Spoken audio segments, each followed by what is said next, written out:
Hi, folks. Pardon the backdrop. It's a work in progress. A flipped over bed and all of that good stuff, but I won't talk about that any further. It is nice to be there with the Stanley Cup, though, in the background. And a nice classic World War II era Cardinals uniform. Now let's get on to the show here. This is what I will call an edition of Radio Free Springfield. You remember Radio Free Europe?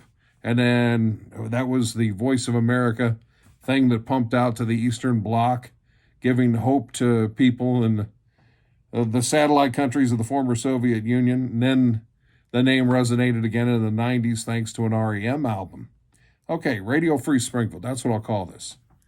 I wanted to talk about the Williamsville Bullets. Now, we have heard quite a bit about their incredible season, their incredible comeback from a 16-2 deficit. I can't say that for some reason. 16-2, let's practice. In the Super Sectional at Bank of Springfield Center. Hello, Tom Rance, BOS Center. And the game was something. They were down 16-2, had every reason to mail it in and quit and say, well, we were close, we had a great season. Nah, they clawed and held Macomb bomberless. Took the bombs right out of the bay because Macomb only scored another 16 points the rest of the way. And they come back to win. Gutsy performance. Punch their ticket to state. And then an old nemesis shows up from the gridiron onto the hardwood, Byron. I won't editorialize about the lovers of cookies. Read it. Look it up. They fall to Byron in the state tournament once they get to Chambana. And, you know, a lot of teams, they have a hard time figuring out what to make of the third place game. It's like, you know what, I'd rather go back home, get on the bus, and just deal with the disappointment. I mean, people react differently to those losses in the state tournament. Anyway, the entire Williamsville high school body, the administration, just distinguished themselves with that third place game on Friday. And you talk about people who are tone deaf, who can't feel the temperature in the room. That's going to be a theme coming up here in a moment. So, Chicago Hope Academy. I don't know that much about their students, how many are just, underprivileged from the city of Chicago. But I get the feeling there is a good chunk because when they went to the state tournament and made the trip down to State Farm Center, they had a very, very small rooting section, and there were no cheerleaders. So someone, maybe the advisor, who knows, but the Williamsville Bullet cheerleaders basically latched on to the opportunity to give Hope Academy their own cheerleaders. You think of this, the state and all the anti-Chicago talk and vice versa, and hear these kids go out there and root for Hope Academy like it's their team. And it really seemed to be a very moving thing from what, pictures I've seen. I didn't see the game, but just a pretty powerful statement and just really bridging gaps between, a whole different culture in central Illinois and what's going on up there in Chicago. Beautiful story. So some tone-deaf clowns, when that game's over, they had Hope students on the Williamsville side of things. We're going to watch the game with the Williamsville students and the security types. The IHSA, IHSA has some great people, and they have others. There's like this clown with a street sweeper mustache.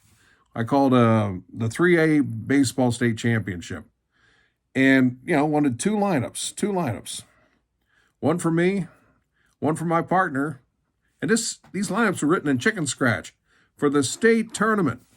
This guy grabs the second one back. You can only have one. Now, I don't know if the IHSA had any involvement, but they have some people who love being like the hall monitor. Like one time, I'm headed into the locker room. It's like there was no clear signage when the state tournament was in Peoria. I was just trying to find somebody, to try and arrange an interview post-game. And somebody acted like I broke into the New England Patriots locker room. It's like, lady, My dream is not to meet high school students. That's not on my bucket list. It's enjoyable to talk to impressive young athletes who make a lot of sacrifices, and it's always fun to enjoy that, watch what they do, and watch their work pay off. But I'm not starstruck by a 17-year-old. Thank you. Anyway, enough of that. So I don't know if this is the IHSA's fault at all, but some dummies in security said, oh, by the book. I mean, I get when you have orders, but my word, get on the walkie-talkie. Somebody has to have some kind of optic sensibilities. So here are these kids. I mean, Williamsville had plenty of space. Again, it was a third place game. You weren't going to have the turnout you had in a title game. So these students are sitting with the Williamsville students, and security kicks them out. So what do the Williamsville kids do? They go over and sit in the Chicago Hope section.